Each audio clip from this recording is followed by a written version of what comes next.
आज हम बनाएंगे करेला, आलू और प्याज की बहुत ही ज़्यादा शानदार यम्मी सब्जी।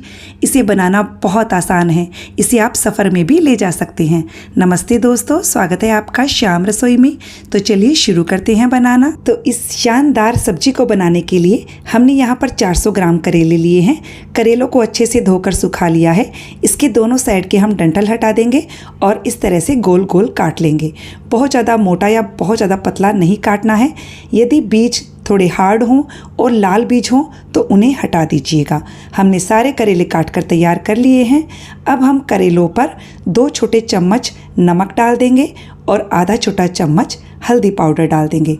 हाथों की सहायता से अच्छे से मिक्स कर दीजिए ताकि सारे करेले के पीसेस पर नमक हल्दी अच्छे से लग जाए। अब हम इन करेलों को आधा घंटा के लिए रख देते हैं। करेलों को रखे हुए आधा घंटा हो गया है और ये देखिए करेलों ने पानी रिलीज़ कर दिया है। तो अब हम इस तरह से दोनों हाथों से अच्छे से निचोड़कर इसका पानी निकाल देंगे। ये कड़वा पानी है, इसे हमें इस्तेमाल नहीं करना है। तो ये देखिए सारे करेलों को हमने निचोड़ कर तैयार कर लिया है। अब हमने एक पतीले में 3 से 4 चम्मच तेल गर्म होने के लिए रख दिया है। अब हमने यहाँ 2 मीडियम साइज के आलू लिए हैं। आलू को धोकर चलनी में निकाल लिया था।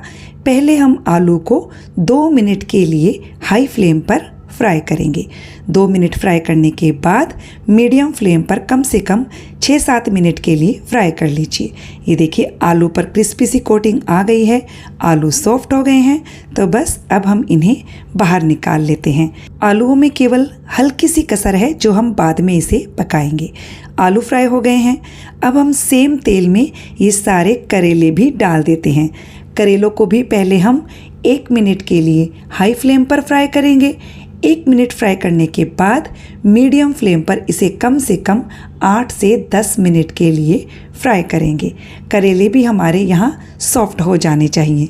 ये देखिए करेलों को हमने अच्छे से फ्राई कर लिया है, ये सॉफ्ट हो गए हैं। तो बस अब हम इन्हें बाहर निकाल लेते हैं। आप चाहें तो करेला और आलू को डीप फ्राई करके भी ले सकते हो। आलू और करेले फ्राई हो गए हैं। अब हमने यहाँ पर पतीले में 2 चम्मच तेल गर्म होने रख दिया है। इसमें हम 1 छोटा चम्मच जीरा, 1/4 छोटा चम्मच कलौंजी, 1/4 छोटा चम्मच अजवाइन और 1/4 छोटा चम्मच हींग डाल दिया है। अब हमने यहाँ पर 2 प्याज को इस तरह से स्लाइस में काट कर लिया है।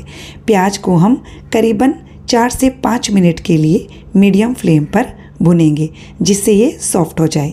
और ये देखिए प्याज को बस मैंने 4-5 मिनट भुना है। और अब हम इसमें कुछ मसाले डालेंगे। गैस की फ्लेम को लो पर कर दीजिए। हम इसमें आधा छोटा चम्मच हल्दी पाउडर डालेंगे। 1.5 छोटा चम्मच मैंने धनिया पाउडर लिया है। इसी के साथ 1 छोटा चम्मच लाल मिर्च का पाउडर डाल दिया है और आधा छोटा चम्मच ज़ीरा पाउडर डाल दिया है।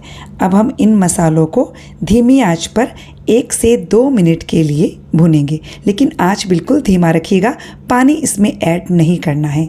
हमने मसालों को 2 मिनट भुना। अब हम इसमें फ्राई किए हुए आलू और करेले डाल देंगे। साथ ही इसमें स्वादानुसार नमक डाल दीजिए।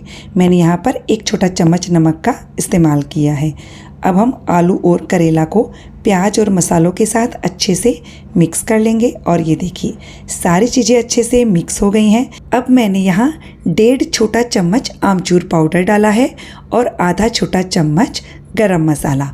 आप आमचूर पाउडर की जगह अनारदाना पाउडर भी डाल सकते हो, या अभी गर्मी के मौसम में कच्ची कैरी भी बहुत आ रही है, आप उसे भी कद्दूकस करके डाल सकते हो, या आप सब्जी बनने के बाद लास्ट में नींबू का रस भी डाल सकते हो। जो भी आपको पसंद हो आप डाल दीजिए।